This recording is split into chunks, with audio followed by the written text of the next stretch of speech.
So good morning, everyone. Thank you for joining this Mardi LEWAP, which is a seminar with the topic of the day being the water reuse for agriculture, with the question of which standards for water reuse in Lebanon. So we are going to start with a short introduction of LEWAP, and then we'll have two presentations. The first one will be from Dr. Marie-Hélène Nassif from IWMI, who will present the results of research on standards and policy analysis, focusing on the FAO proposed water reuse guidelines for Lebanon, with the international experience and the local context.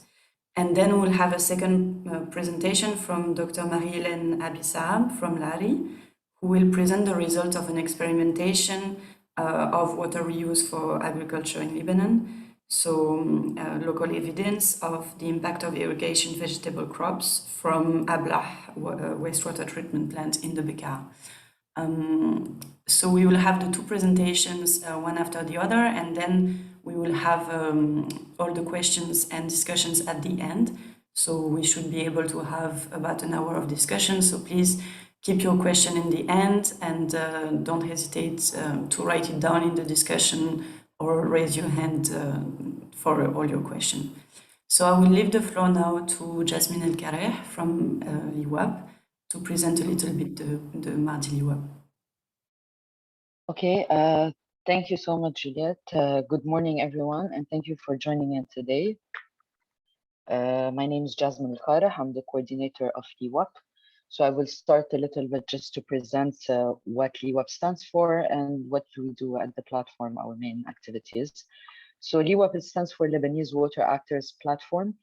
We started off in Lebanon in 2017, and we by pS-Eau, Programme Solidarité d'Eau, which is a French organization.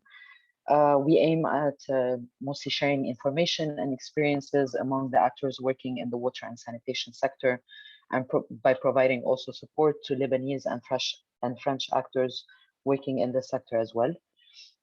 So the main objectives that our activities revolve around is, first of all, in the sense of the exchange of information, we collect and analyze and spread information regarding the water and sanitation in Lebanon. We facilitate exchanges among different actors on hot topics that are addressed in the sector.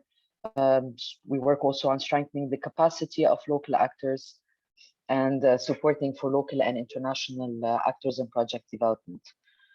So in terms of the activities, in the exchange of information, we mainly conduct different conferences or webinars, such as the Mardi LEWAP today, where we bring in people to talk about their research work. Our aim is to bridge in the gap between the academic actors and other actors working in the sector. In facilitating the exchange among the different actors, we conduct different workshops and working group, sharing projects, disseminating the results of a project, and sometimes for actors to take out the lessons learned. Yeah, somehow, if you want to say, looking into capitalization of projects as well. And in terms of our support for local water actors, so we conducted the support with two Lebanese municipalities in Lebanon, and supporting them in project development in the proposal phases, of course, and putting them in contact with French decentralized cooperation to support them financially in the project development. So in the different tools that we have, you can check on our Facebook page, where we post in the different events that we're conducting, and usually, and also after every event that we do, or every webinar, workshop, or working group, we just post it also like a small summary of the discussions that were done, or what was done during these events. You can check also on our website, lewap.org. So on our website, you would have access to the library. In the library, you can find the different institutional framework, so the legal framework, the national strategy, the master plan, a different documentation.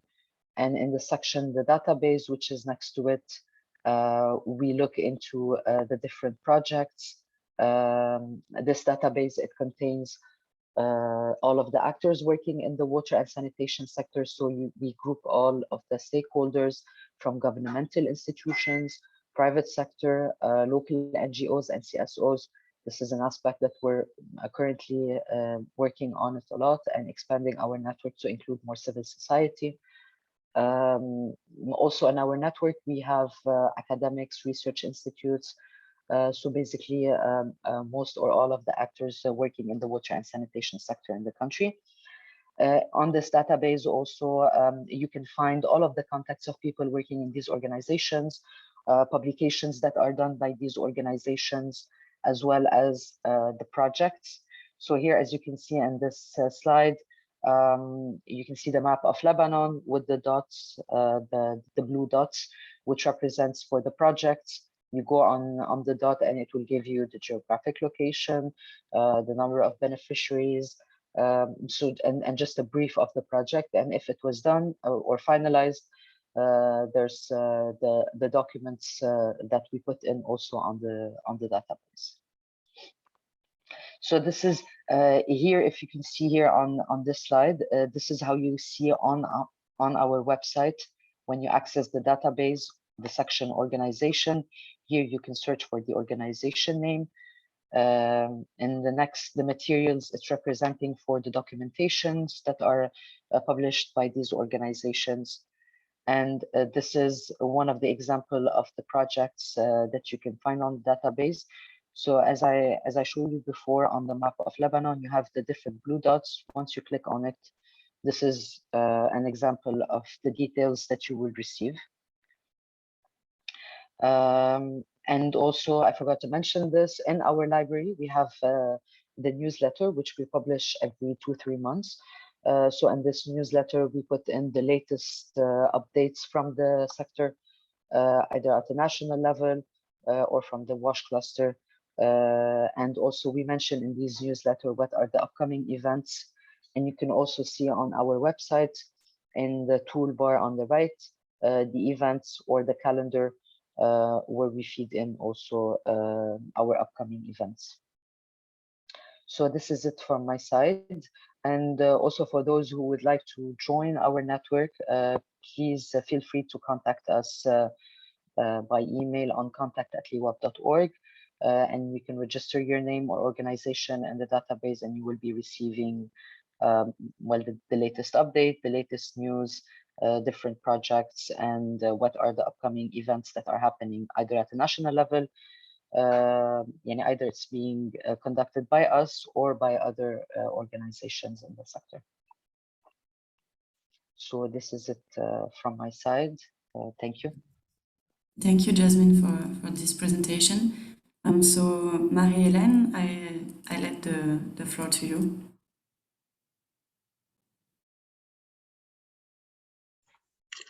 Good morning, everyone, and thank you, Juliette and Jasmine, for hosting us. Give me just 1 minute so that I can share my screen.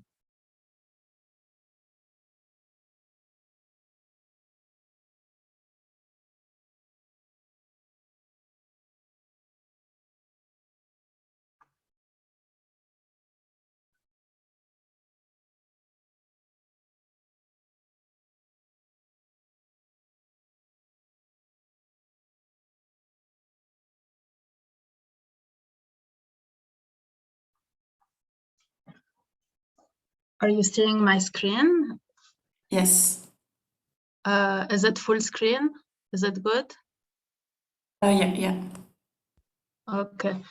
Sorry, I missed the start of the workshop. I don't know if Juliette, did you present us? Because my connection, I got disconnected for a few minutes. I presented you briefly, yes. I know Okay. that you're also going to introduce the topic, so I didn't say much yet. Okay, so I am a project coordinator of the Rewater MENA project. And today I am going to present part of the research we conducted to inform the development of reuse standards in Lebanon. So I will start by a brief on the project. The ReWater MENA project, I think most of you have heard of it. It's a 4-year regional project covering Lebanon, Jordan, Egypt mainly, but also other countries of the MENA. It's implemented by IWMI, International Water Management Institute, and funded by SIDA. Unfortunately, the project is close to its end. It will end in September 2022, but we are considering a second phase with the donor. The objective of the project is to expand safe reuse of water in the MENA region through research, project design, and stakeholders engagement, as well as exchanging knowledge between countries. All our activities are designed according to countries' needs and context because of the large differences between countries with regards to water use policies and projects. We presented our activities to the National Steering Committee, which is composed by the main administration in Lebanon, the public administration. We have 4 main components that we have been working on. The first is a study on the national level where we analyze the water use potential in Lebanon. This was presented last year, and a draft was shared with public administrations and also donors and other stakeholders, and it will be published in the upcoming month. We are also finalizing the work on 2 local reuse systems where we are designing all the irrigation system, including infrastructure and implementation plans. This is for Ablah and Zahle wastewater treatment plants. The studies are almost done, and we will also hopefully present them soon. The third and fourth component are the topic of today's workshop. It concerns our support to Lebanon Committee for the formulation of official standards for irrigation water use in Lebanon. And it is interrelated with the scientific field experiments that are led by LARI, also under our project, to evaluate the risks of irrigating crops from Ablah wastewater treatment plant as compared to groundwater and Litani river water. So today we will be focusing on these 2 components. The specific objective is thus to present and discuss the results of the research conducted to support the formulation of these water use standards for Lebanon. And we did that in 2 folds. The first is a policy analysis of the proposed standards by FAO for Lebanon in 2010. And this will be the topic of my own presentation. The second part of the research, and it's the largest part, is the scientific field experiments that were conducted on a period of 2 years by LARI Climate and Water Unit. So a brief history of water quality regulations in Lebanon, so that we put this in context. We don't have an official water use standards in Lebanon. What we have is environmental limit values, which specify the limit values of different parameters for the discharge of effluents in the environment, including waterways. In 2010, an FAO project collaborated with the different ministries, such as the Ministry of Energy and Water, of Environment, of Agriculture, and of Health. And they worked on proposing reuse standards for Lebanon. So there's a full text that was issued, but it remained as guidelines and was not officially approved. From the first meetings we had with stakeholders, they all agreed that it needs revision before being approved, and it also needs someone to facilitate the process and support this revision. In 2019, Lebanon, which is the Lebanese Standard Institution, a public administration working under the Ministry of Industry, took the initiative of formulating water reuse standards. They established a committee, as they do for all the standards that they develop.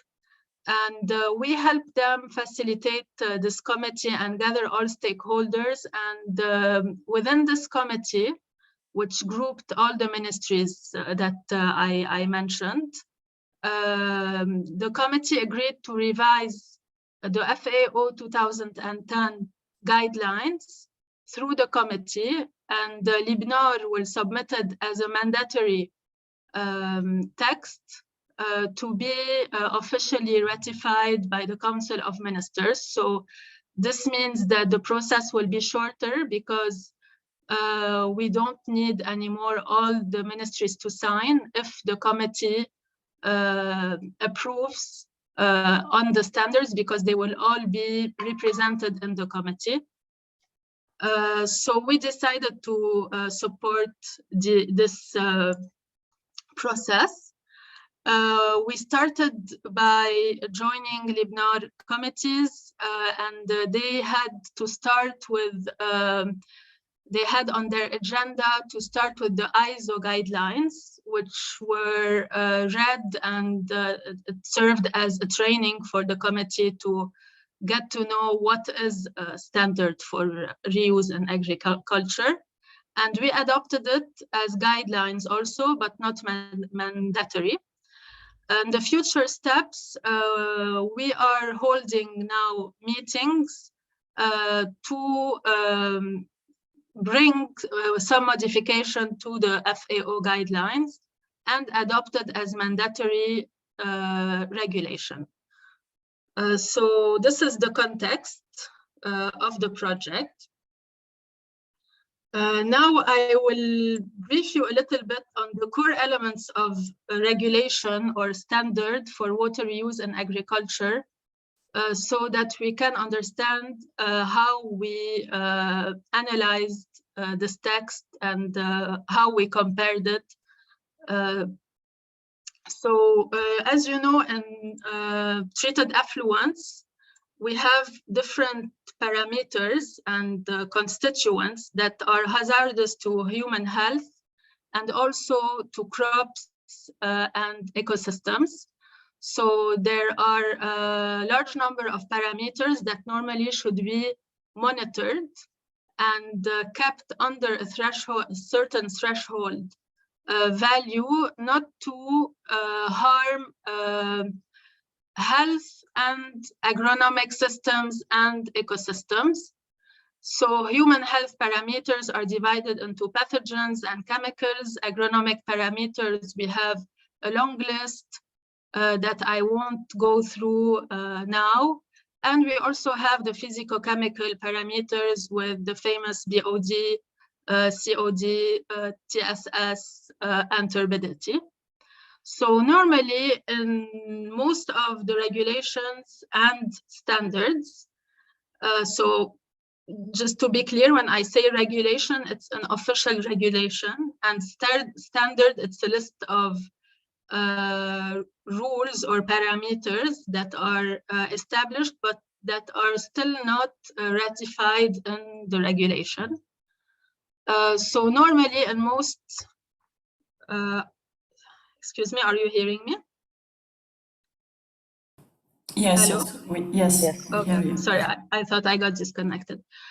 Okay, so we have a list of parameters and threshold values in a text regulating water reuse.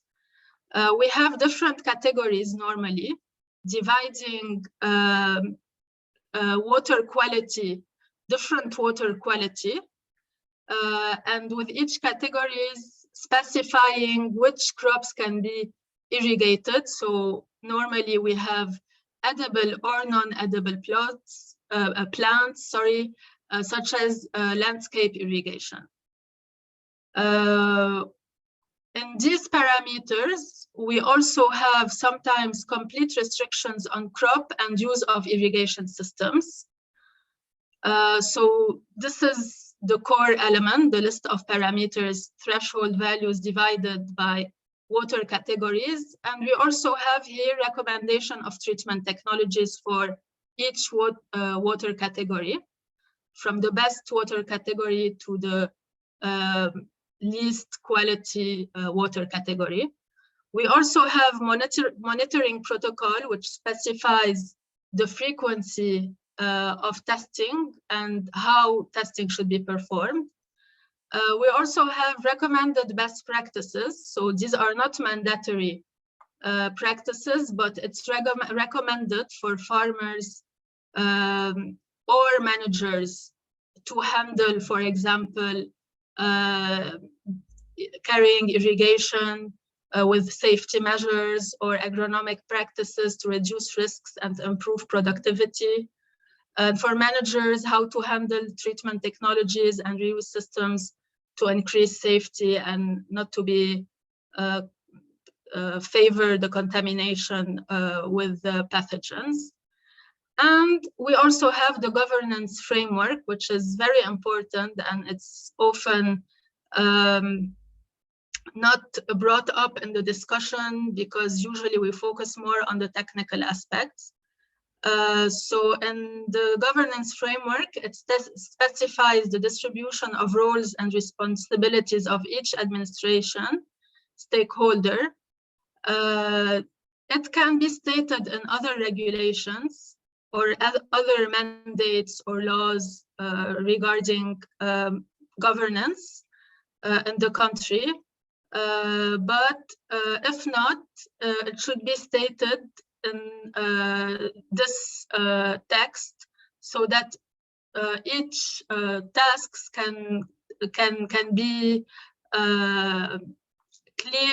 clearly shown who will manage it.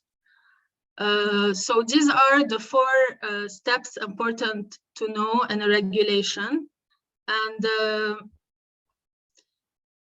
we will now see a little bit the main regulatory approaches and recent policy recommendation and trends on how to formulate reuse standards.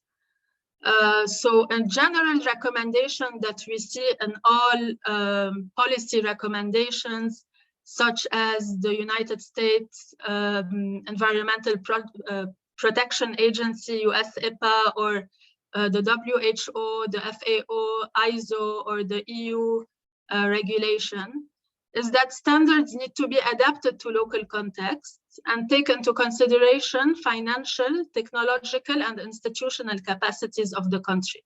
So this is stressed out by all the organizations that are active in this field. Under this big title, we have 3 main approaches that I would like to present to you. First, we have the Californian model, which encompasses all the regulations that believe in or have chosen to adopt a zero-risk approach, and they're striving for the best quality of water. Here we're talking mainly about pathogen control, and pathogen normally is close to 0 here in this model. Of course, to obtain this type of water quality, the model requires advanced and high-cost treatment technologies. And normally we can see a high number of parameters to be monitored and low limit values. This model is adopted mainly in high-income countries. In 1989, the WHO saw that this model is not convenient for developing countries who cannot afford high cost of technologies and thus cannot enforce these strict regulations. So they issued with the FAO, because what we need to know is the WHO is concerned mainly with pathogen control and health risks, and FAO joined the WHO and adopted the same categories, but added the agronomic parameters.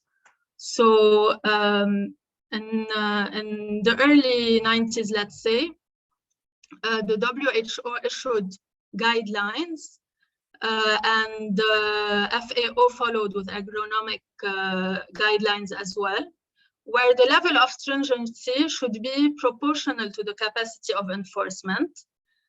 They divided the water in different categories, and they recommended higher threshold for pathogens. So they were less strict in terms of pathogen control, and also in terms of crop restrictions and restrictions on the use of irrigation systems. And they recommended less sophisticated and less costly treatment technologies. Now, in 2006, the WHO issued a third approach, which constituted a large paradigm shift from the fixed standards, which were adopted in the Californian model and in the WHO 1989.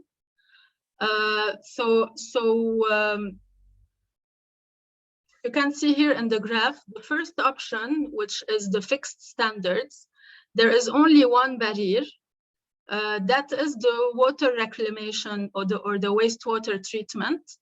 That is done at the level of the treatment plant. And the water goes to the consumer where he will have a safe produce. In option 2, the idea is to lower the hazards throughout the sanitation food chain. So here we're not focused anymore on monitoring the treatment process, but introducing control points at the level of the farmers, for example, by irrigation practices such as withholding irrigation or cleaning irrigation product, also at the level of post-harvest and in the kitchen. So here we shifted from irrigation water quality thresholds to food safety thresholds. And each country is recommended to have his own food safety thresholds based on local evidence, scientific experiments, and to introduce different control points. This will decrease the cost of treatment when it's not possible to have it. But this will also necessitate a coordination between many institutions involved in ensuring safety and monitoring and making sure that all these practices are actually implemented. So this is the WHO 2006 multi-barrier guidelines. What we did is that we analyzed the proposed standards as compared to these international regulations that I just presented to you, as well as, so for example, the United States Environmental Protection Agency follows the model of the Californian model, which is more strict. We also had the WHO 1989, as well as the 2006, the FAO, other international guidelines, and 14 regulations or standards for MENA countries.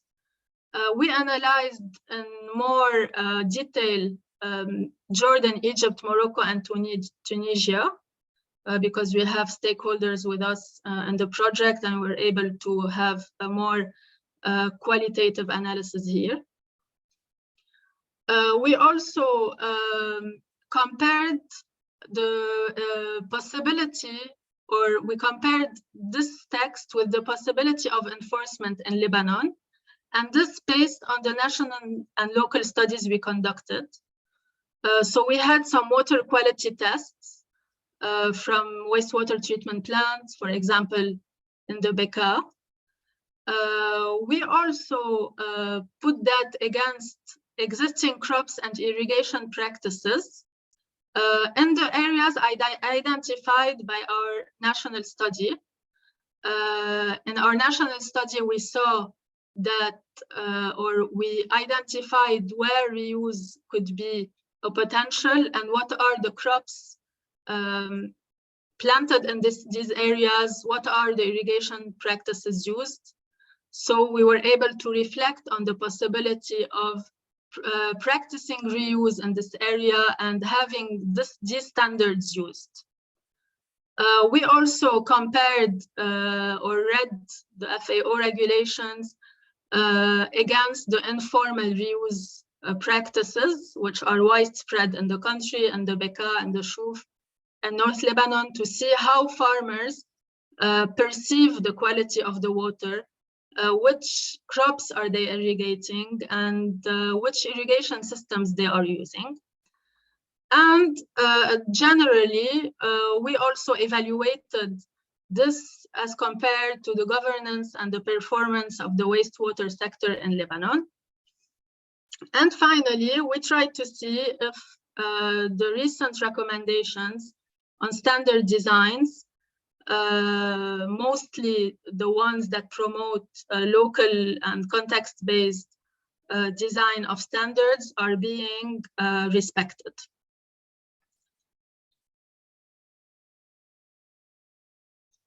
So I will show you the main results. We have a paper that we are publishing that shows all the results, but the main results that I wanted to share with you so that we can discuss them. First, the regulatory approach used in the FAO guidelines is close to that of the WHO 1989 and FAO 1972. So we have crops that are categorized in 3 classes. This is also similar to Syria, Morocco, and Jordan, who followed a similar approach. And of course, this approach promotes a fixed standard approach where we have certain parameters to monitor with certain thresholds to be kept at a certain level. And we are talking about monitoring the treated effluents. So we don't have a risk management approach that is promoted by the WHO. For the pathogen approach and pathogen threshold, we saw that even if Lebanon in general follows the WHO approach, it adopted a strict approach with regards to pathogen control. So we can see that we have a limit of 200 E. coli per 100 milliliter, while the WHO goes until 1,000. And most importantly, the WHO allows for irrigating food to be eaten raw, so vegetable to be eaten raw, like tomato, like leafy vegetables, which are very widespread here in Lebanon, while Lebanon completely forbids it. We also saw that Lebanon completely forbids the use of sprinkler on food crops except on fruit trees, while the WHO and other countries such as Morocco allow it. In general, other MENA countries are also have a stringent approach, but this is very much criticized in the literature, and we have a lot of recommendation on relaxing the standards because countries are not capable to enforce them.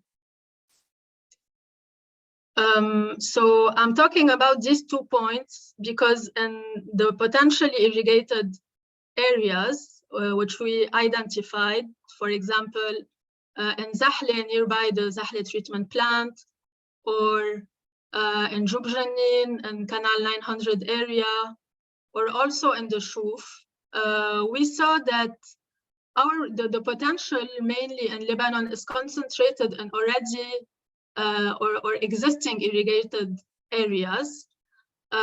So it will be very hard to restrict these crops or to push farmers to change the crops and also to change their irrigation practices, because sprinkler is a widespread practice in all of Lebanon. Sometimes gravity is still used, but there is more than half of the irrigated areas in Lebanon that is irrigated by sprinkler.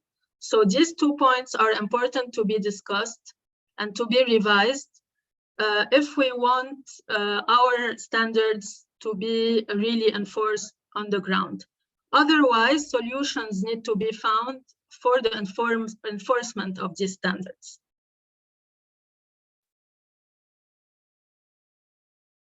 Another result that I want to share is the general number of parameters and threshold values. So the list is long. We can consider that Lebanon regulates the same parameters usually regulated in other countries, standards and international regulations. The limit values when it comes to physicochemical and agronomic parameters, sometimes it's more strict, sometimes it's less. So it really depends on the standard. And we can see, for example, that some parameters can be added, such as dissolved oxygen and turbidity. Now, one issue is that the monitoring protocols that are adopted at the level of the treatment plants differ from one treatment plant, one operator to another, and even from one regional water establishment to another. So these need to be unified and compared to one specific monitoring protocol, or adapted maybe, or maybe we can keep an opening on the parameters to be monitored when these parameters are not important, so that this can be adapted to the capacity of enforcement at the level of the operation.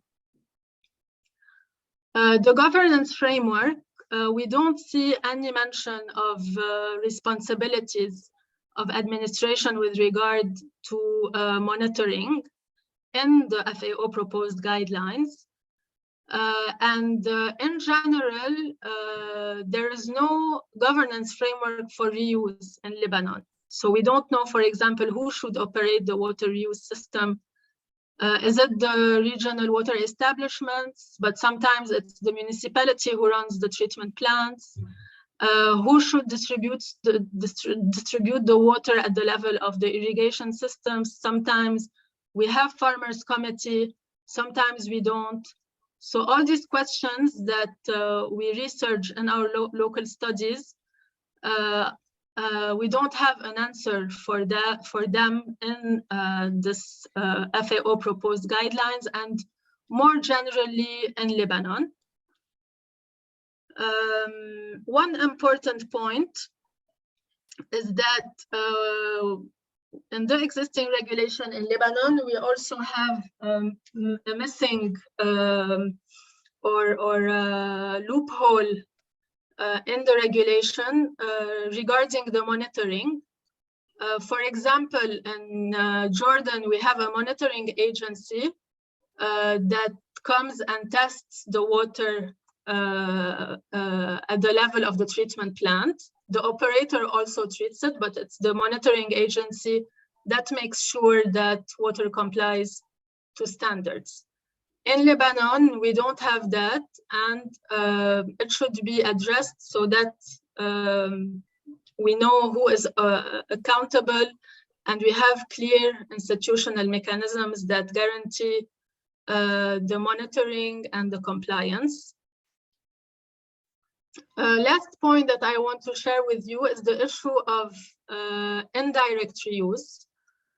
So as you know, direct reuse is when an effluent goes directly to an irrigation system. Indirect reuse, it can be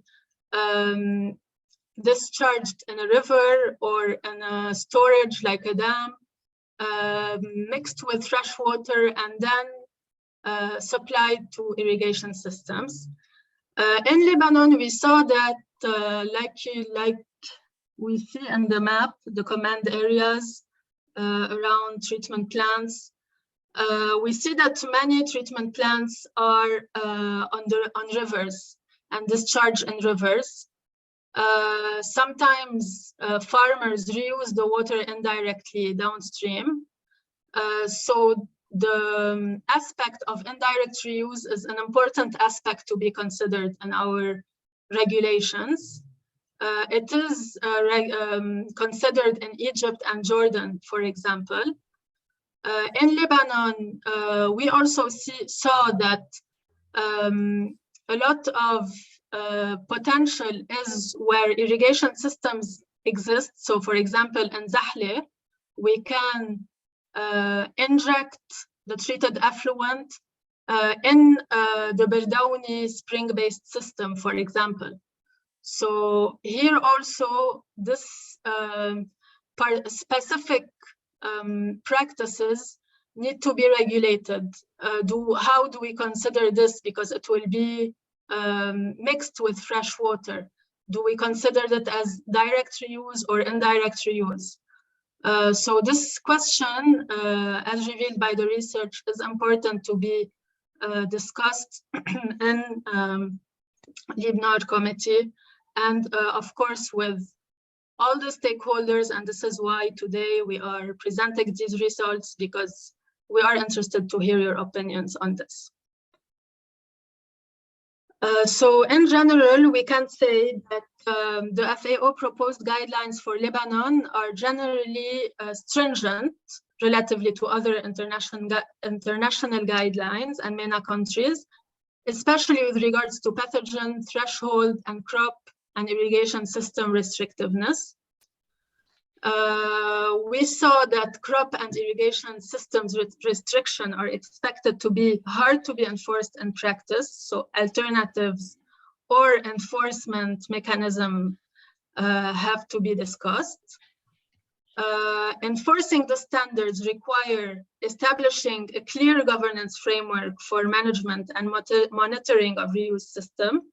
This could be added as a section to the standards on the revision, or it also can be designed as an independent regulation, not linked directly to the FAO text. And finally, we can say that it's recommended to get inspired by the WHO risk management approach, which can decrease the cost of investment on the sophisticated and high-cost treatment technologies that are being designed in Lebanon. And this allows for addressing the informal reuse, because there's a lot of unsafe practices happening outside of the treatment plants.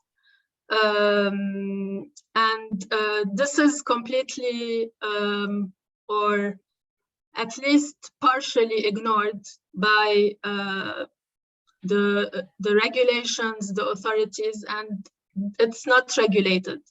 So moving to this approach will make us focus on decreasing the risks of all unsafe practices and design practices related to each of our cases in order to reduce the risks on farmers and consumers. We are aware that this requires a lot of means and mostly strong institutional coordination and monitoring by administration, and it should be accompanied by an integrated plan for the wastewater management of the country, including the design of new infrastructure. So this was the conclusions with regard to my presentation.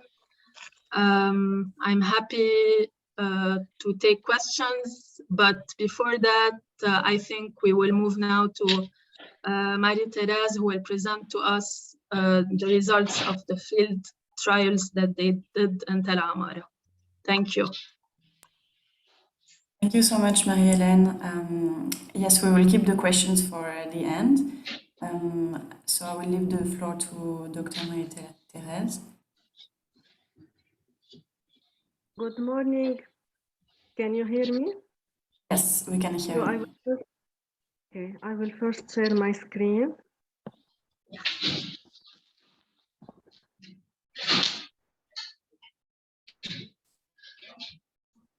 So first of all, I would like to thank LEWAP for organizing this event, and particularly for giving us the opportunity to showcase our research studies.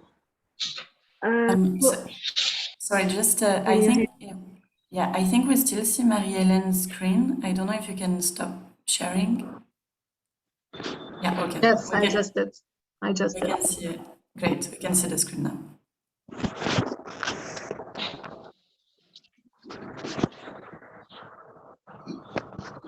So in my presentation, I'm going to show, to speak about the local evidence on the impact of irrigating vegetable crops from Ablah water treatment plant. And this work was mainly conducted within the Rewater MENA project that is coordinated by the International Water Management Institute. So, as you know, worldwide, water resources suffer from scarcity, but also from pollution. So that's why there is an increase, let's say, sorry, can you hear me? Yes, we can hear you. Okay, so I was saying that worldwide, there is any water resources are suffering from pollution and scarcity. So the safe use of reclaimed water would become an attractive solution, particularly in environments where freshwater resources are getting more and more contaminated. And this is the case of Lebanon.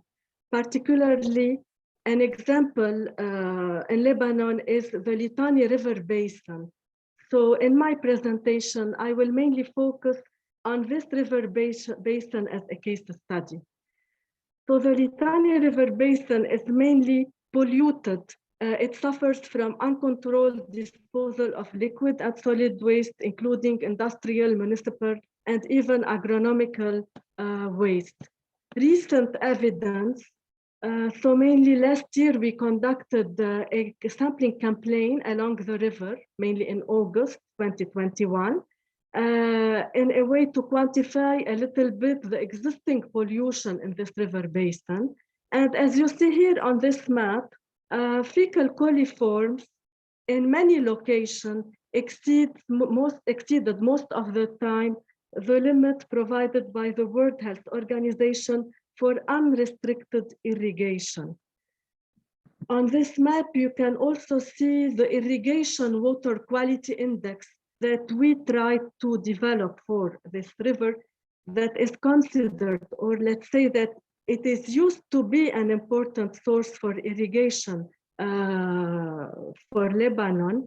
You see that the irrigation water index fluctuated most of the time between moderate to severe restriction in many locations. Moreover, we also tracked the presence of different antibiotic resistance genes along the river. So the situation is alarming. And as you can see, this is also confirmed by different literature. So in this river basin, we have a slow progress towards achieving the Sustainable Development Goal 6. And most of the fresh water, mainly river water and also groundwater, are getting more and more polluted. So that's why looking or searching for alternative irrigation sources, such as the use of non-conventional water resources, for example, treated water, would become attractive in such environment. However, in Lebanon today, we still have limited studies about the agricultural use of treated water. So as you can see here on this slide, we have only some research trials that were conducted, for example, on table grapes, on eggplant, or spinach. So that's why, together with IWMI, we wanted to understand if really freshwater resources and also reclaimed water could be safe or are safe for vegetable irrigation. So we wanted to generate some empirical evidence for Lebanon. For this purpose, we wanted to investigate the real threats on public health, environment, food security, and safety in relation with the irrigation of crops that are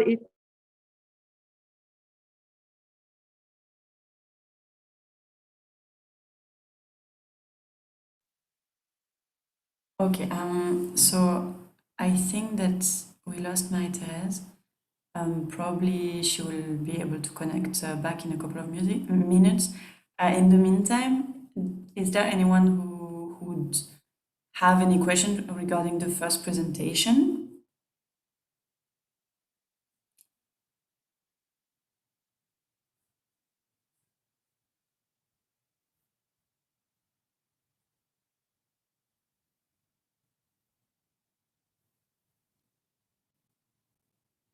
So, Marie-Hélène, there is a question in the chat box. Is there any timeline regarding the ongoing process? I guess you mean the process to change the standards, or maybe you can at Libnor. Yes, yes. So actually, we had planned to finish the process by the end of our project, so by September 2022, because we are assisting in revising this and drafting alternatives. But the process was delayed because of many reasons, the situation in Lebanon and COVID. So we are not sure that we will be able to come up with a final draft. We will be working hard to do so. But it's important that everyone stays updated on this regard. So we have on board with us the Ministry of Energy and Water and other ministries as well. But it's important that next year, for example, or after September, if the process is not finalized, that some other organizations with expertise with this can follow up on this.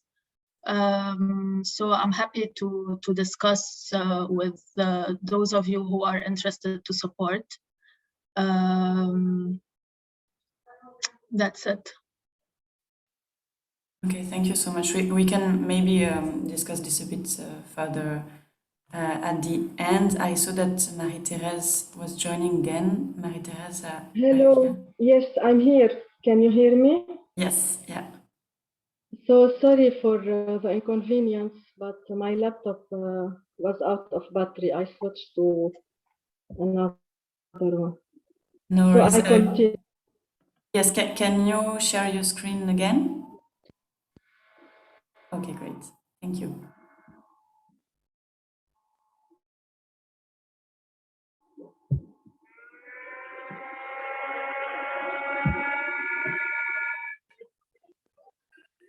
Okay, can you see my presentation? Yes. Okay, so I was saying that together with IWMI, we wanted to understand a little bit if fresh water and reclaimed water are safe for vegetable irrigation. So we wanted to generate some empirical evidence. And for this purpose, we wanted also to see if really the reclaimed water in Lebanon is good to irrigate vegetables. So it's good for vegetable irrigation considering that for now, we are using the proposed Lebanese guidelines by FAO, so those that were proposed in year 2010. And as you see here, that according to those guidelines, also Marie-Hélène explained a little bit this idea. So vegetables eaten raw cannot be grown, while according to those guidelines, water could be classified in 3 different categories according to its quality. And if we compare those proposed guidelines to those provided by the World Health Organization, we can immediately understand that they are somehow a little bit restrictive or stringent, because, for example, for the WHO, vegetables that are eaten raw are allowed if irrigation water quality has a fecal content that is less than 3 log of colony forming unit per 100 milliliter of water. So we will see within our trial results if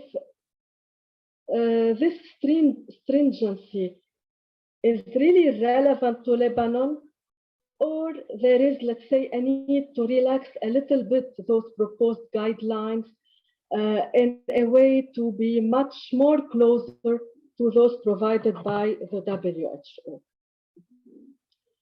So that's why we conducted 2 field trials over 2 growing seasons. So each trial was done over 2 growing seasons. In a first trial, we mainly assessed the productivity, quality, and of course, agronomic health and environmental risks of the use of different water qualities to irrigate vegetables that are consumed raw. While in the second trial, we assessed the time to withheld irrigation water before harvest as a farm level option to minimize health risks in vegetable production. Our trials were conducted in the Bekaa Valley of Lebanon at LARI Research Station in Tal Amara. So the field is highlighted in green on this photo. So from this field, we had the opportunity to use 3 different water sources. So we used mainly groundwater extracted from an existing well at LARI. We also used the Litani water. As you see here, we are very close to the Litani River that is highlighted in blue here. And we also get connected to Ablah wastewater treatment plant that is highlighted in yellow on this photo. So with the help of engineer Mohamed Boudaya, Ablah and Ablah municipality, we were able to install a pipe which connect our field directly to this wastewater treatment plant. So in our trial, in the first trial, we mainly grew 4 crops, parsley, lettuce, radish, and spring onions, under 3 different irrigation methods, mainly drip, sprinkler, and surface. And we irrigated our crops from the 3 different water sources. So mainly from groundwater, treated water from Ablah, and the Litani water. Here you have the layout of our experimental field. So as you see, we have 3 different networks, so separate networks for groundwater, treated water, and river water. So each water source has its own reservoir, pumping station, filtration unit, and irrigation network. And we have different zones.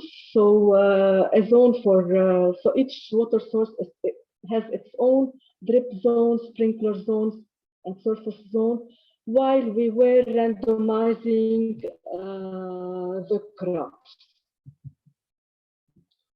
Here you have some photos from our experimental field.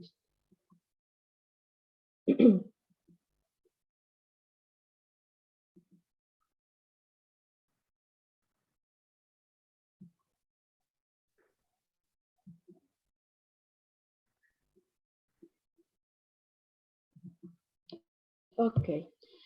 So for data collection, in both seasons, we mainly collected soil samples before the beginning of the season and after harvesting our crops. We also monitored the 3 water sources. We mainly analyzed those waters at weekly basis for their physicochemical characteristics, pathogen content, and metal presence.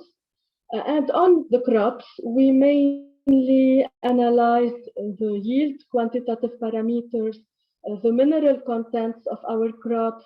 We also analyzed the metal contamination of our crops, so the presence of metals that would be accumulated in the edible parts of the vegetables. In addition to that, we analyzed the presence of pathogens in those crops, mainly the presence of E. coli, Salmonella, and Element X.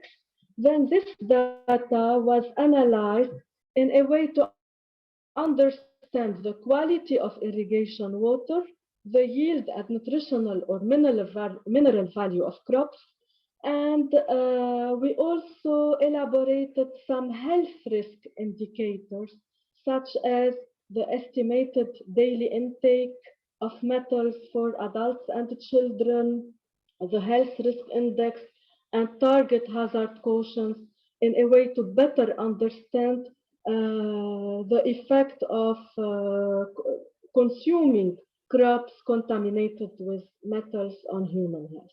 And of course, we also analyzed agronomic and environmental risks that could be due to salinity buildup in soil and also the metal accumulation in the different soil layers. Let me start to present a little bit what we obtained as results. So first of all, I will show you the results of the water quality over 2 years. So here we have a table including the average quality of our 3 water sources over 2 years. So as you see, we analyzed different parameters, physicochemical, pathogens, and metals. So I'm going to summarize the main findings in this slide. So we have the 3 water sources. In all those water sources, we got metals. So metals were present, and also different types of pathogens. Of course, at varying, let's say, concentrations and types. Now, for the metals, we can say that according to the obtained results, the metals in all water sources were within the FAO limits. But of course, river water presented the highest levels of metals. Now, for the pathogens, all water sources presented a fecal contamination. So I can say that somehow, at least in 1 year, so in 1 year, in one growing season, we detected the presence of Escherichia coli in those 3 water sources, of course at varying degrees. We will see that later on. And we were also able to understand that when the Escherichia coli content in our water sources exceeded 2 log of colony forming unit per 100 milliliter of water, we started also to see element X in those water. In addition to that, when those water started to or contained more than 5 log of E. coli, we also detected the presence of Salmonella in those water. So let me show you where are our groundwater, treated water, and river water in respect to the FAO proposed guidelines and those of the World Health Organization.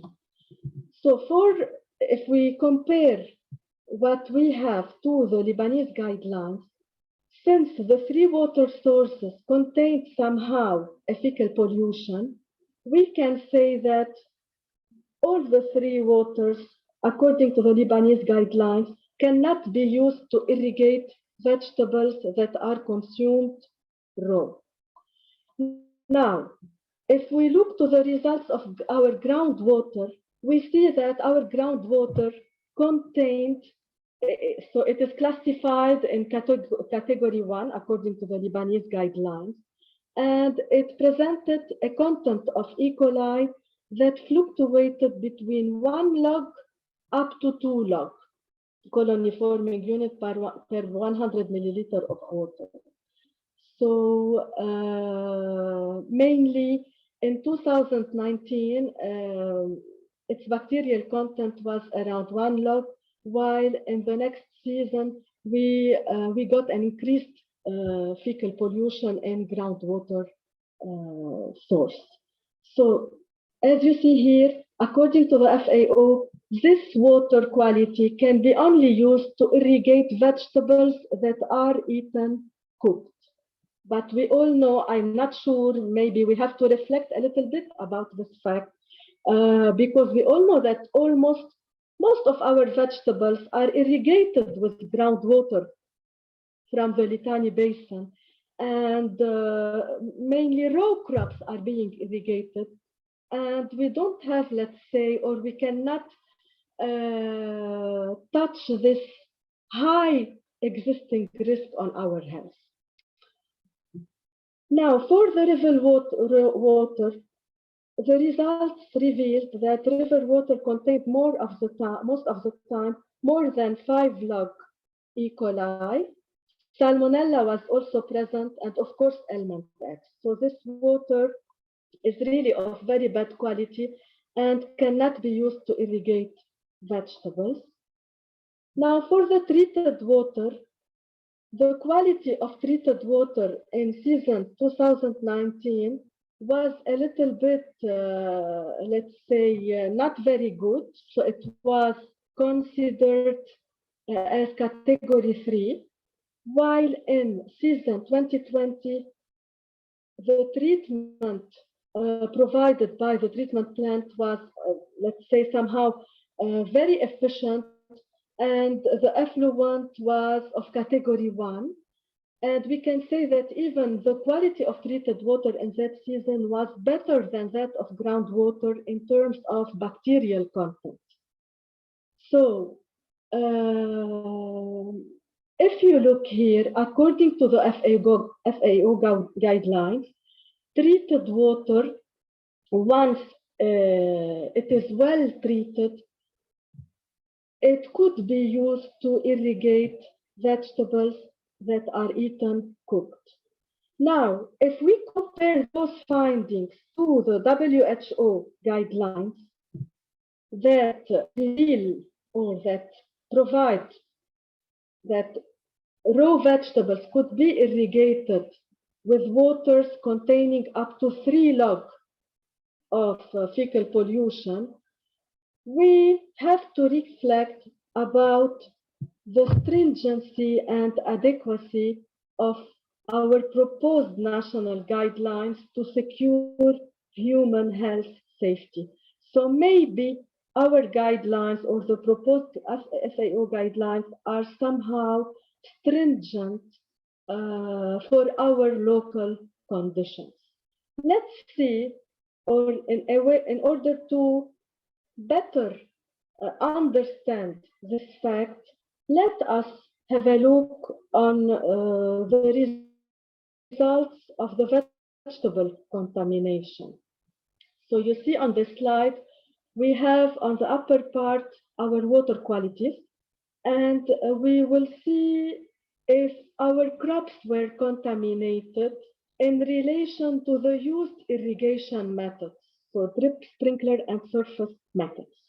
So according to the obtained results, so independently of the water sources, so if the irrigation water contained less than 2 log of E. coli or fecal pollution, which is the case of groundwater and treated water, we didn't get any contamination, any pathogen contamination on our vegetable crops, and this irrespectively or independently of the used irrigation method. Now, with a water containing more than 2 log of fecal pollution and using a drip irrigation system, our results showed that we got some parasitic contamination only on underground crops, so mainly on radish and onion that were grown under drip irrigation, but we got around 8% of our samples infected by parasites if irrigated with the sprinklers and surface methods, and this for all crops. So those parasites were present on all the crops that were irrigated by sprinklers or surface. So you see here that drip irrigation was not a good barrier for underground crops, mainly radish and onion. Now, with water containing more than 3 log of fecal pollution, which is the case of river water, as you see here, or a treated effluent that is not very well treated, we were able, or we got also the presence of E. coli, but mainly on underground crops, so on radish and onion. And this was obtained independently of the used irrigation method. So this fact, since we obtained those bacteria with water having more than 3 log of E. coli, we obtained this bacteria only on underground crops and not on above ground crops.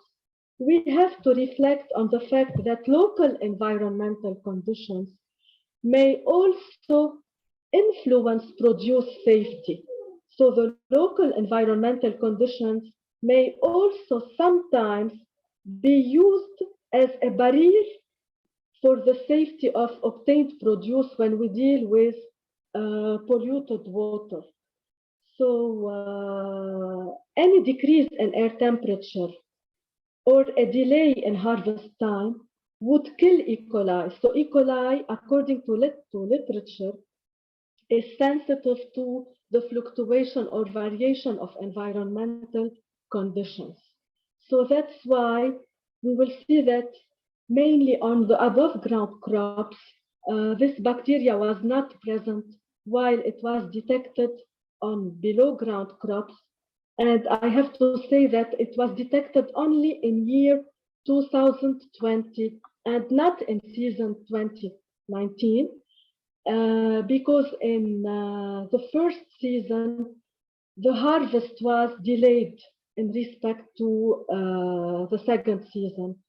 So it was done late in fall, which could also played a role in killing those bacteria on the grown crops. So as you see here, we can say that environmental conditions, in addition to the crop selection, the selection of irrigation method, would all play important roles in obtaining a safe product when dealing with low water quality that is used for irrigation. In addition to that, so when the water started to have more than 4 log of fecal pollution, which is the case of river water, we also detected the presence of salmonella, mainly on surface irrigated parsley. So if we look to those results, we can immediately think about the stringency of the proposed Lebanese guidelines. And we can see that we have, let's say, some margin to relax them a little bit, especially that we didn't get any contamination on our crops when our water contained less than 2 log of fecal pollution. I have to say that this local evidence is also strengthened by the international evidence that we collected from literature. For example, according to literature, in a water having more than 4 log of fecal pollution, E. coli was not detected on artichoke, broccoli, cucumber, eggplant, grapes, fennel, lettuce, and other crops. While other authors, for example, detected the presence of this bacteria on a water having more than 2 log of fecal pollution, but this bacteria was present mainly on underground crops or on above ground crops that were in direct contact with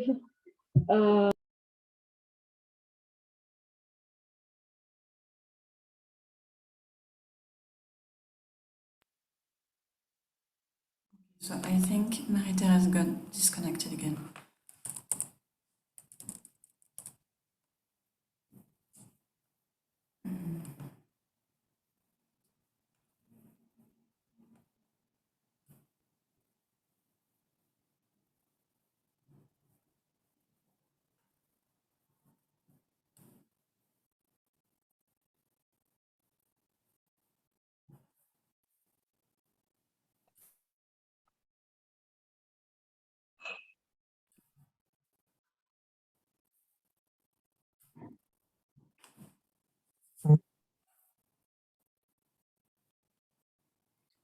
Let's wait 2 minutes to see if she reconnects directly or not.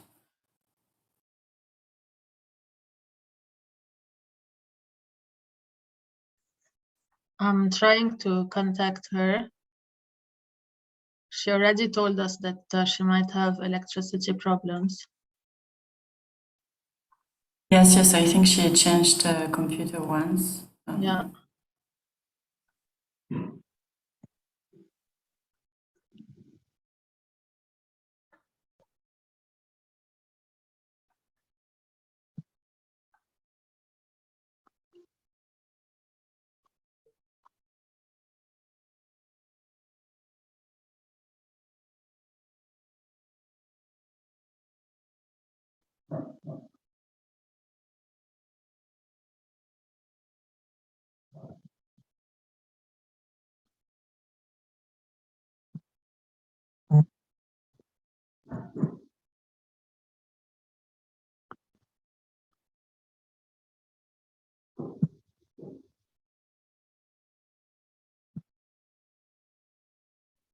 Okay, she just told me that she's trying to join.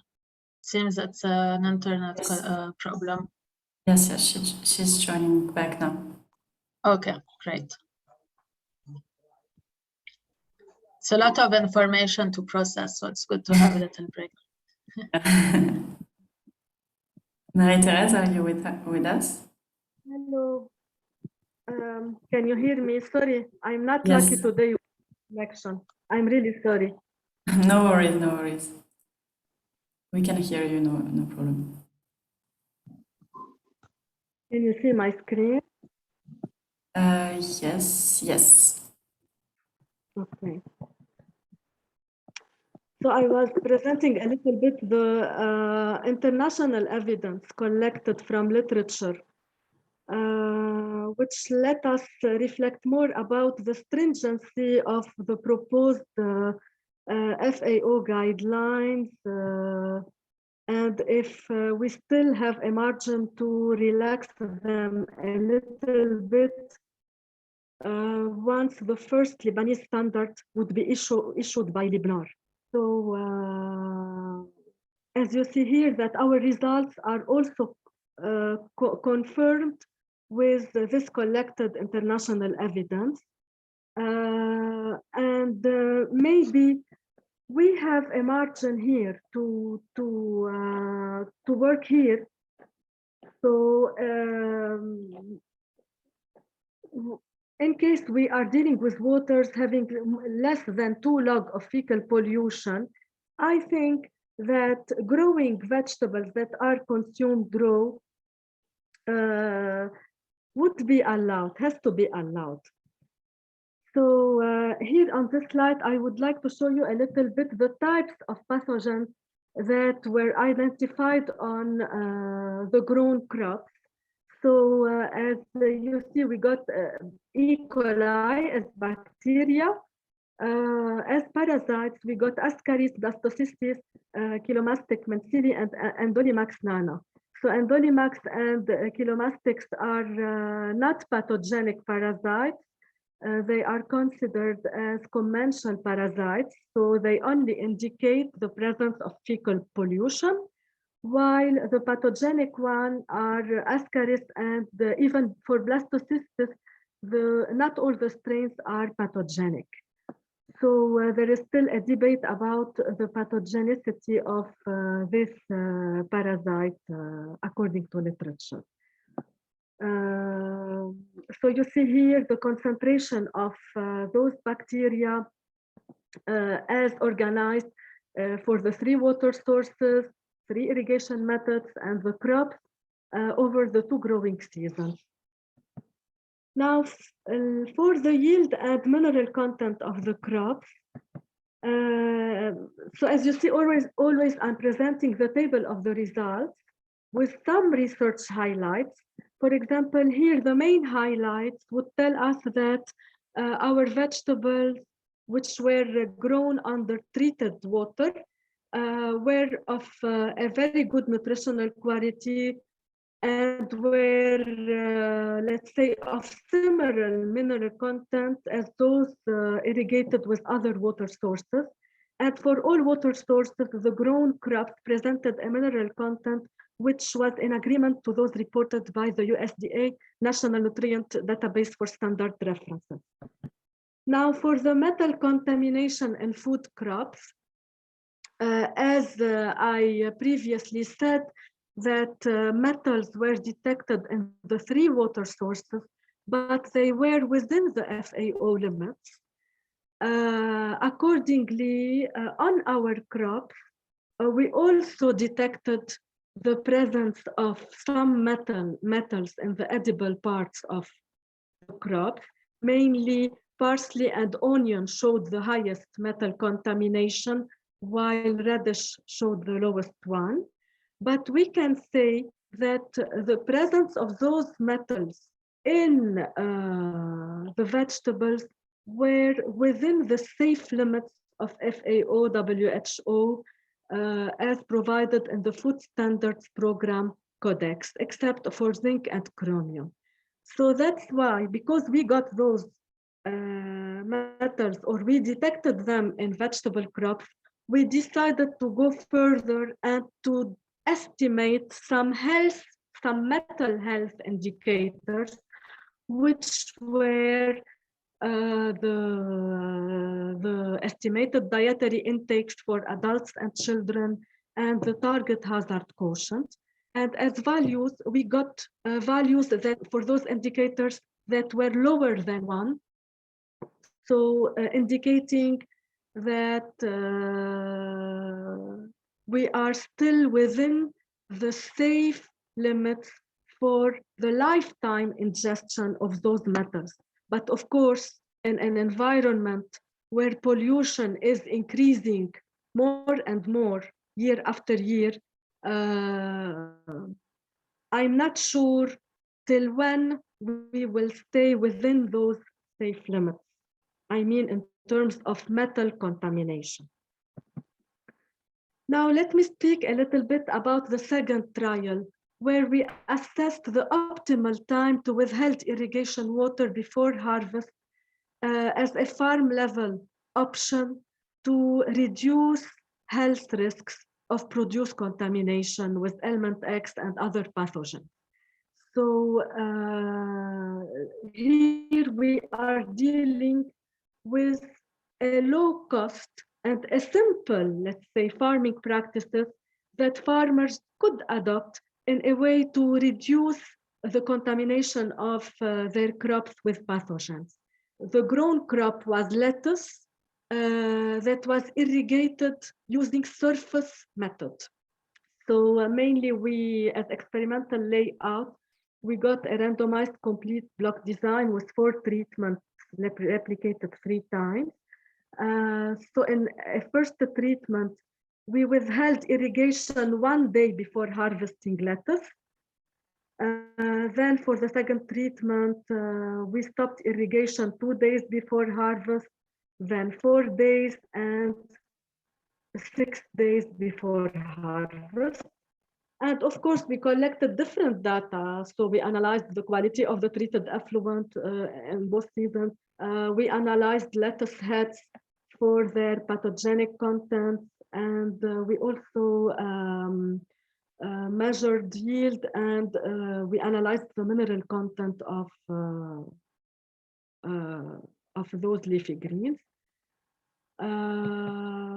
As results highlight, we can say that at daily basis, when we withheld irrigation before harvesting lettuce heads, we could have up to 5% of yield loss at a daily basis.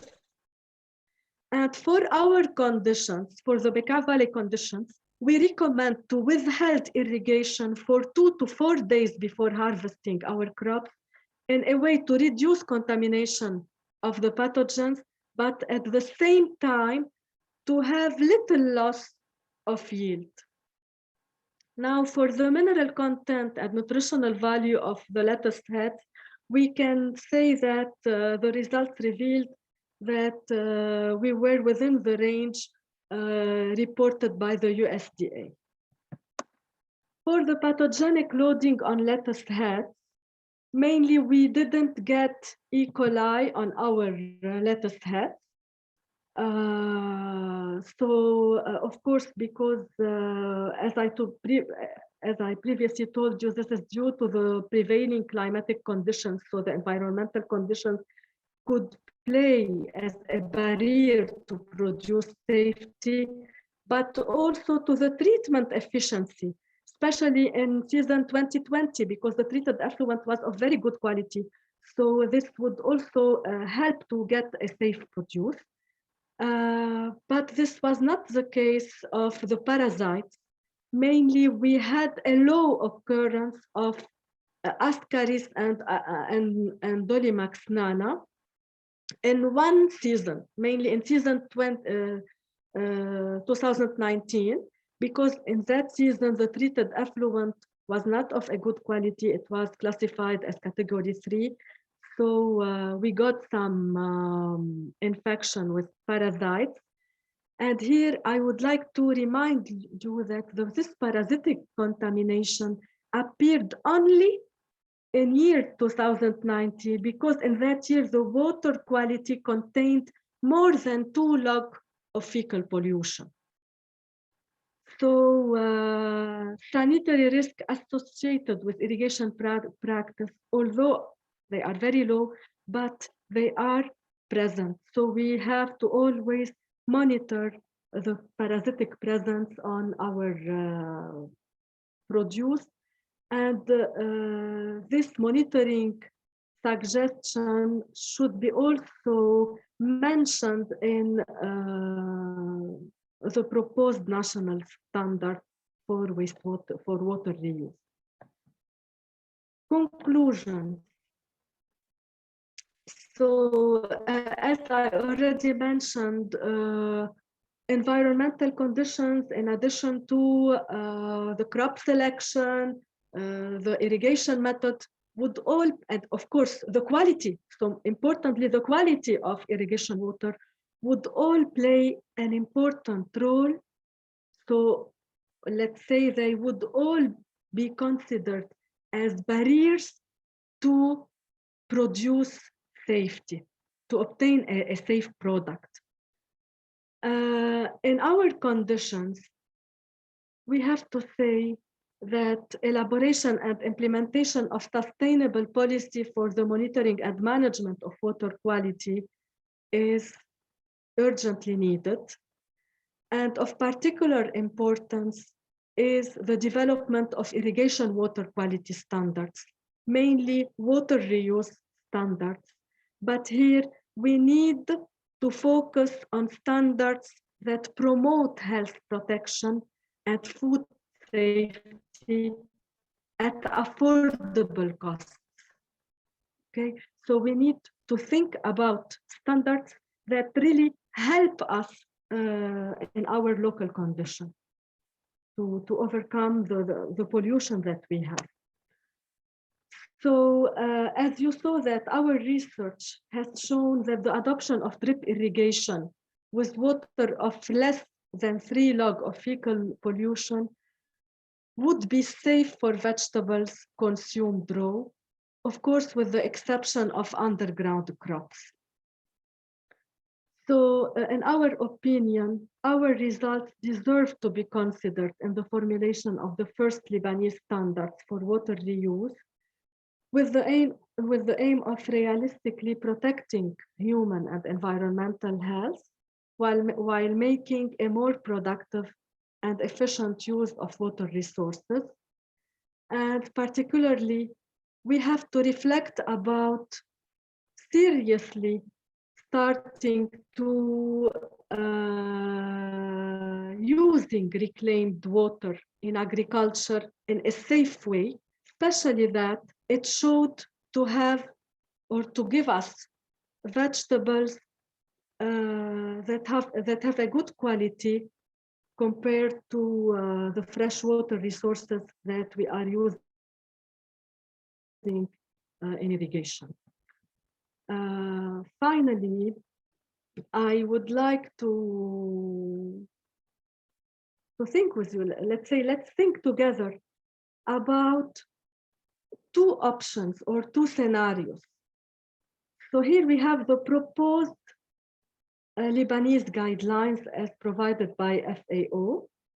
So where the vegetables eaten raw cannot be grown. So this is, okay, a good scenario if we want to be stringent, but I'm not sure if it is really relevant to our local condition, or being less stringent and changing a little bit, let's say, category 1 and category 2. For example, category 1 could be used to grow crops that are eaten raw, vegetables that are eaten raw, for example, under drip irrigation, or maybe as Marie-Hélène explained, thinking also about adopting sprinkler irrigation, but of course under specific conditions in terms of sprinkler type, the jet angle of the sprinkler head, and so on.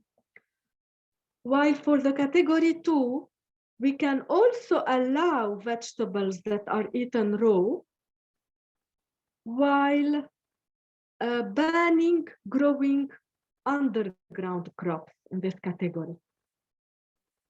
So those two categories are still, let's say, within the limits proposed by the World Health Organization of less than 3 log of fecal pollution. So this is just to think with you a little bit about what to propose for our official first Lebanese standards for wastewater reuse. Maybe we could also think about adding more barriers, for example, the cessation of irrigation before harvesting and other things. Finally, this work is now submitted as a scientific paper to Water Journal. So it is under review to be published in an international journal.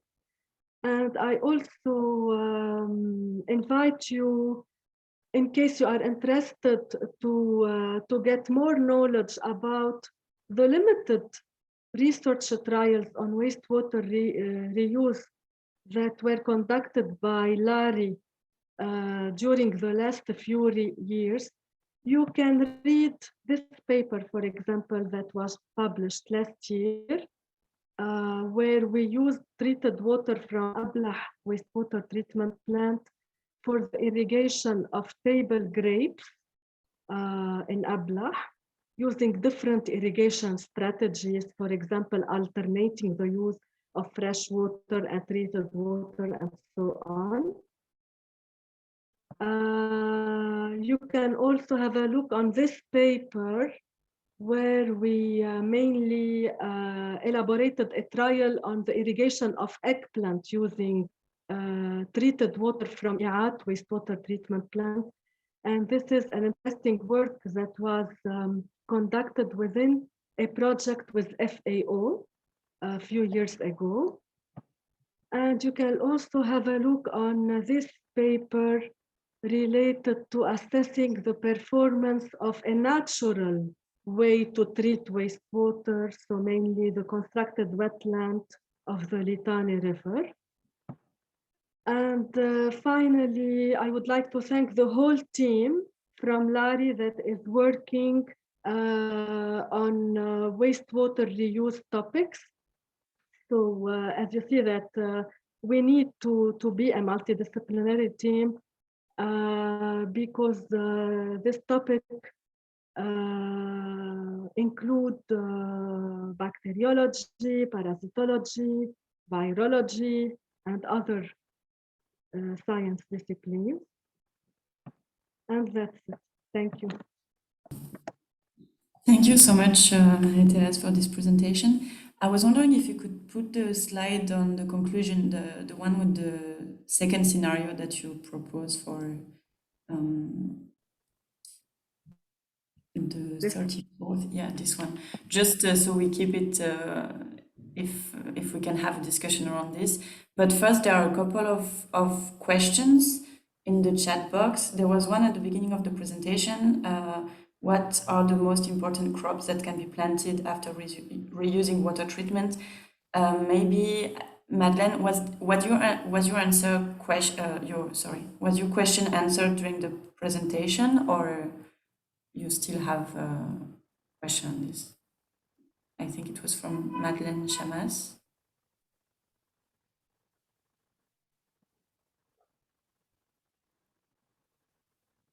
Okay, I don't know if she's still here. Sorry, Jasmine, I saw in the chat box only one question from Sharbil Rizq.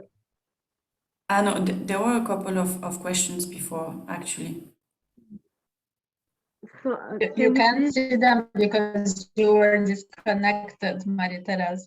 Okay, so no worries, I can read them. Can you please repeat the question?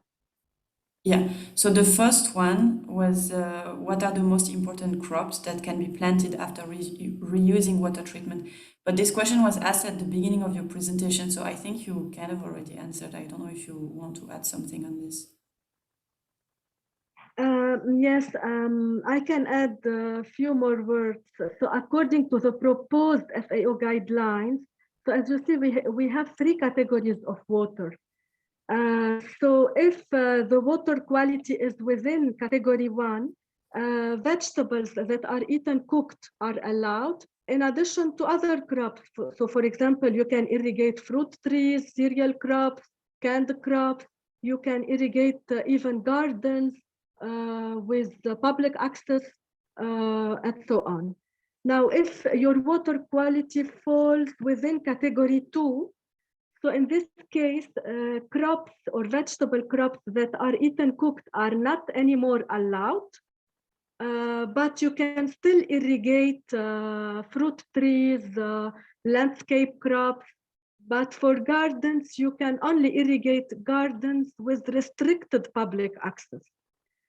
While for the category 3, you can still irrigate fruit trees. But for this category, let's say it is advised to only irrigate cereal crops or industrial crops. Okay. Okay, thank you. Another question was what happened to the treated water between both years that made it better? You said that the quality of treated water was way better in 2020 compared to 2019. What happened to enhance it? Okay, we think that maybe the wastewater, the treatment plant was better functioning. We were able to get a treated effluent that was constantly, let's say, falling within category 1, constantly of very good quality. Most probably because the chlorination process or disinfection process was regularly done, so we didn't get a high load of bacterial contaminants, and that's it. So that's why it's very important to have a good functioning of wastewater treatment plants. So if those plants provide an effluent that is constantly of good quality, we would really be able to have a good level of safety on the final produce.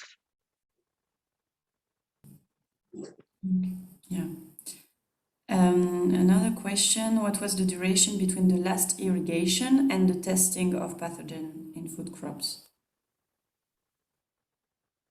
Okay, for the second trial, as you see that we had this, for example, we stopped irrigating, and after 1 day or 2 days, 4 days, and 6 days, we were collecting our fruit.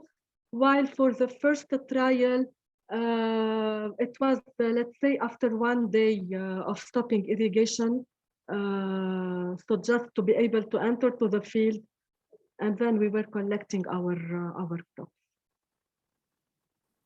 Thank you. I'm taking the questions one after the other. Just one more thing to highlight is that in 2019, crops were harvested, let's say, a little bit late, let's say at the end of October. While in 2020, the crops were harvested mainly at the beginning of October. So that's why we got the bacterial infection maybe only on underground crops. So that's why we believe that also the environmental conditions played a role here. Yes. And the water quality tests. So there was a question, was water quality tested at the dripper or at the outlet of the treatment station?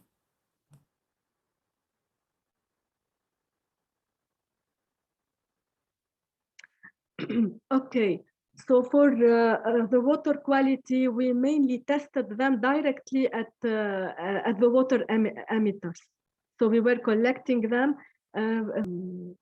from the emitters, from the water emitters. Okay, thank you. That's to the real conditions, yani, to let's say to be very close of the real irrigation conditions that we have in the field. But also we have analysis from the wastewater treatment plants, from the inlet and outlet of we were monitoring the influent and effluent also at the wastewater treatment plant. Okay. So what was the impact of using treated water on soil salinity? Okay, as salinity built up, let's say we were, by the way, in our paper, once it will be published, you will be able to see all the tables, all the results, because I really was not able to put everything on the presentation. So for the salinity buildup in the soil, we didn't have, let's say, high level of salts that were present in or accumulated in the soil layers. So we were within, let's say, the normal range. But we can say that under drip irrigation, we got more accumulated salts than under the other irrigation methods, but always within the safe limits. And we didn't get this high levels of salinity build up, especially that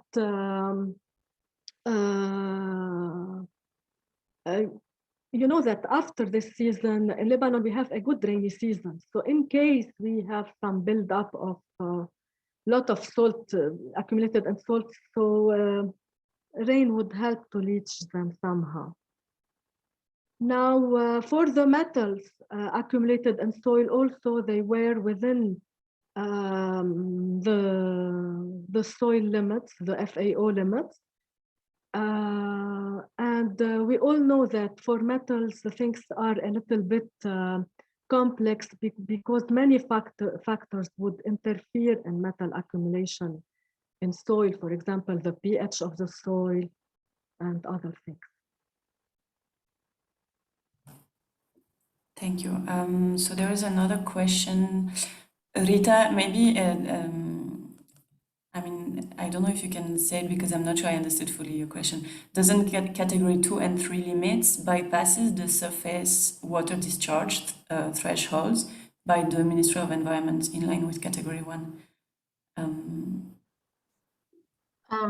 I think I understood the question of Rita, but if you want to repeat it, please go ahead so that everyone understands.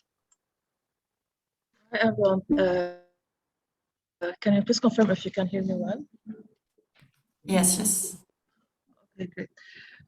Just first of all, thank you both Marie-Hélène and Thérèse for this very thorough presentation. So my question essentially is, so like currently the legal guidelines set by the Ministry of Environment sets the limits for discharge in surface water, which are in line essentially with the category 1 proposition. However, if we want to come in and say, okay, for category 2, you have a bigger threshold, less restrictions on the end quality of the treated water. So effectively, how this will be put into practice, saying, okay, you can not comply to the Ministry of Environment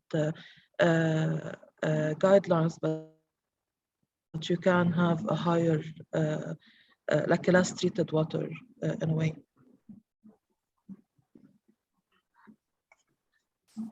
Thank you, Rita, for your question.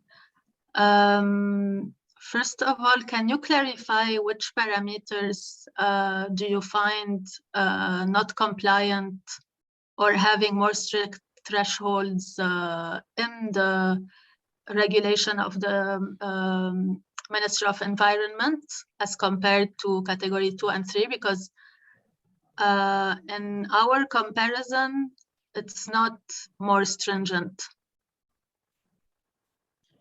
Yes, it's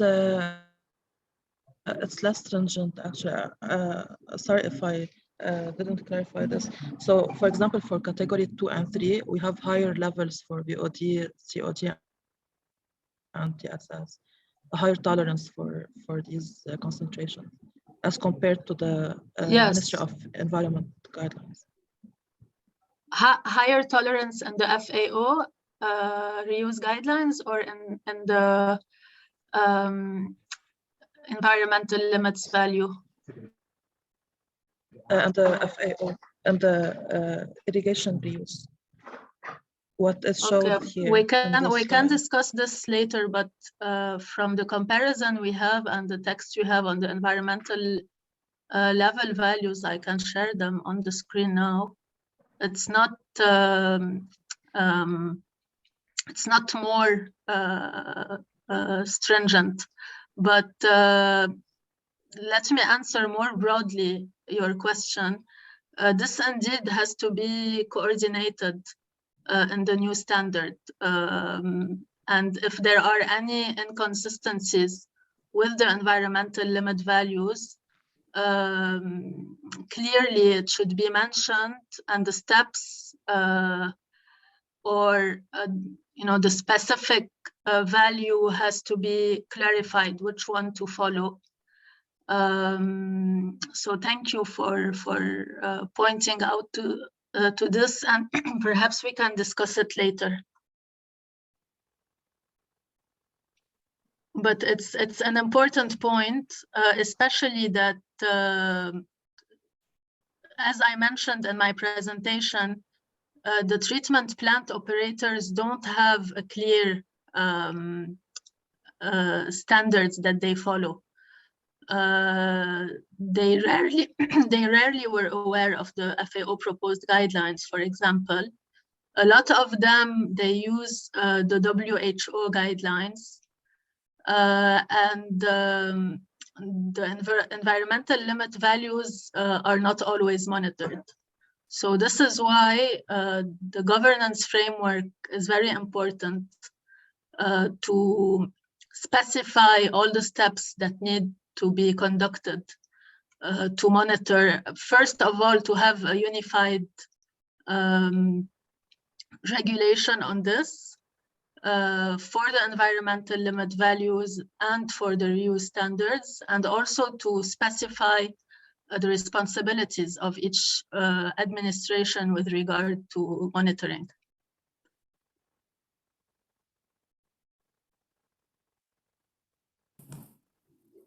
Thank you for this answer.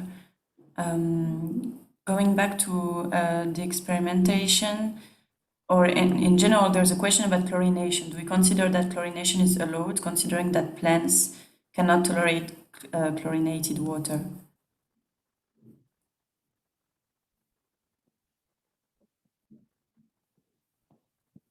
You mentioned chlorination as a reason why the treated water was of better quality in the... Yes. Yes, I will reply to this. So if you look here to this table, you see that we have residual chlorine, okay? So it should not be more than 0.5 to 2 milligram per liter. And the treated effluent was conformed to this. You see, we have the same values for, say that the effluent from Ablah was within this limits. So no problem to use it for crop irrigation. Thank you. Another question. So you see that chloride content is a parameter considered within the guidelines. Okay, thank you. Another question is, was there any trials on fodder crop acceptability? No, until now, no, we didn't have any trial on fodder crops, but we hope so. In case we we get some fund, yes, we are interested to work on such trials. Thank you. A last question is, did you use the same amount of fertilizer on comparative plots? And do you have any data on the yield, any increase? Yes, actually, we didn't apply any fertilizer on the field trials because we wanted to be sure to see only the effect of the water sources on our crops. So that's why no fertilizers were applied. Now for the yields, yes, let's say that we got a little bit higher yields when dealing with river water and treated water, maybe because those water contained more nutrients than fresh water. All those results will be published in the paper, in the coming paper. And if someone is interested, I can even share them. Yeah, the papers that you mentioned, are they do we need access to the journal, or can we also share it with the network through LEWAP, for example? Of them are open access. I think that only one of them has restricted access, but I can share it, no problem, later on. I have a question regarding, so you mentioned the importance, of course, of monitoring to ensure that the water is staying under the 2 log or category 1 and 2. And Marie-Hélène, you also mentioned the need for institutional coordination for the risk management approach.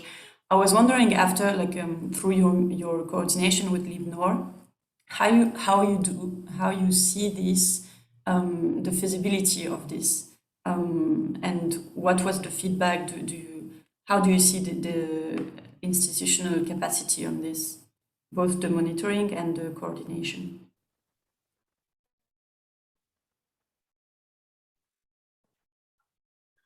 I will try to answer. So regarding the monitoring, the existing practices show that there are issues in monitoring, and there are issues in also sharing the results of the monitoring that is done at the level of treatment plants. So I think it's not a secret that in Lebanon, administrations coordinate poorly among each other. And this is indeed a problem to be anticipated or to be seriously considered if one wants to apply some aspects of the risk management assessment. So I think it's, I won't say that it will be, if we introduce it in the regulation, then it will be implemented in practice. This needs a lot of effort, both at the level of the regulation and enforcement of the regulation, and this takes a lot of effort in meeting and agreeing on who is responsible for what, on finding accountability mechanisms, and most of all on following up, because I think a big problem is the problem of follow-up and being updated on how things are done at the level of treatment plants and also at the level of the field. So I think this remains a challenge, but from our experience within LIBNOR committee, it was really useful to have different stakeholders around the same table, not only ministries, but also operators of treatment plants and different, representatives of the regional water establishments, for example, who were able to share with us the challenges they face in terms of operation, in terms of their capacity of obtaining a certain level of quality. So these types of dialogues where practitioners are present are very important to reflect on designing the appropriate regulations at first, because as you saw, it's been, now 2 hours that we're discussing a lot of aspects in the guidelines, and each of this aspect is different, and there are many people to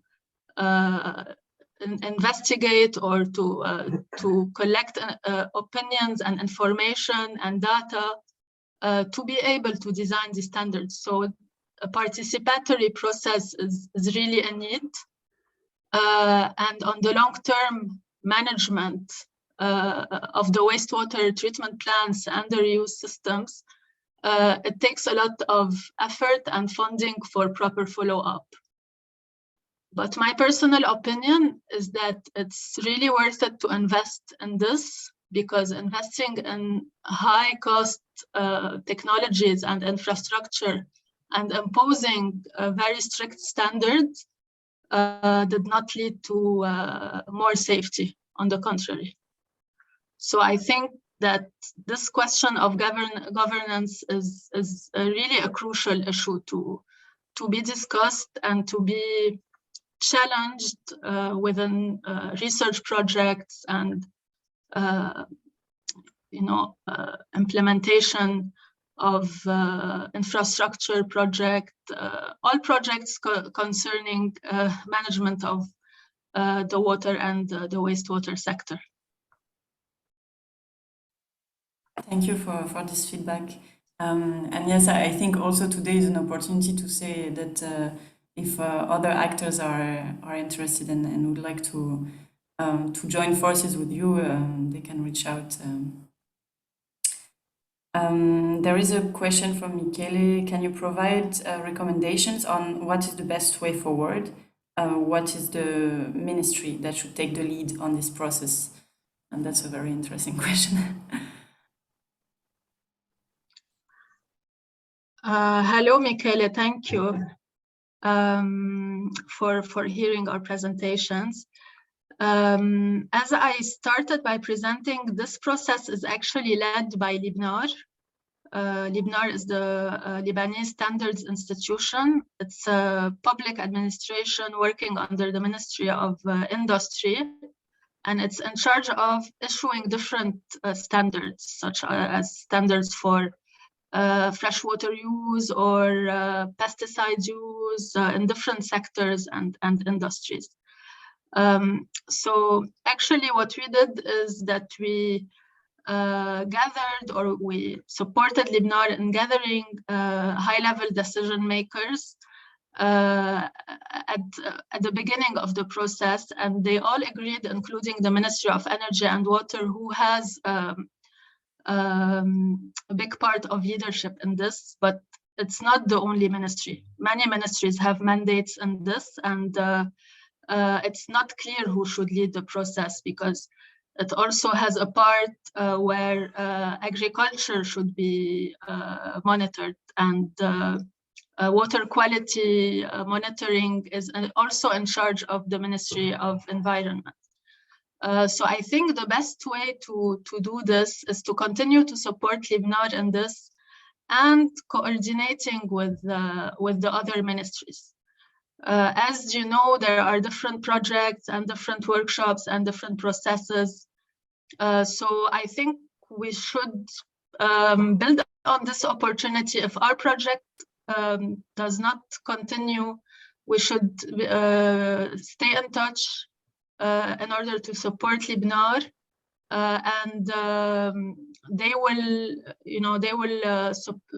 tell you what's the administrative procedure they are following. So basically, when the draft is finished, they will submit it to their board, and when the board signs it, it can be released as guidelines first, and then they propose to have it signed as an official regulation. And this is where it should happen at the level of the Council of the Ministries. So as long as the representative at the level of LIBNAR committee are all aligned and they agree on the final draft, this should be easier at the level of higher administration. But we know that it's always complex to have it ratified. So this also has to be followed up, and the Ministry of Energy and Water is the ministry that is mostly supportive of this process. Thank you. Is there any further question or comment? Anyone who would like to intervene on this?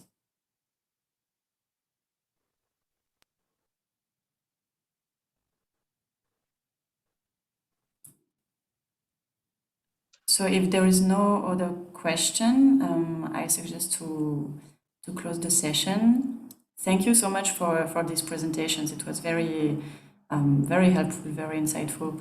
We would share with you the presentation and the recording as well as the report.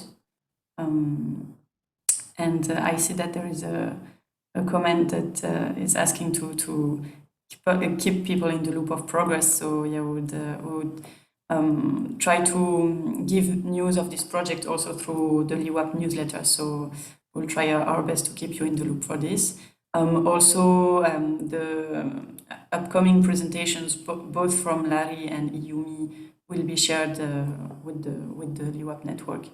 So thank you so much for these presentations, Marie-Thérèse and Marie-Hélène, and for everyone for attending. And we will stay in touch on this. Thank you, Jasmine. Have a great day, everyone. Thank you, Juliette. Bye. Thank you. Bye. And thank you, Marie-Thérèse. And thank you, LARI, for all the great work. Definitely. Thank you, Bye. Marie. Bye.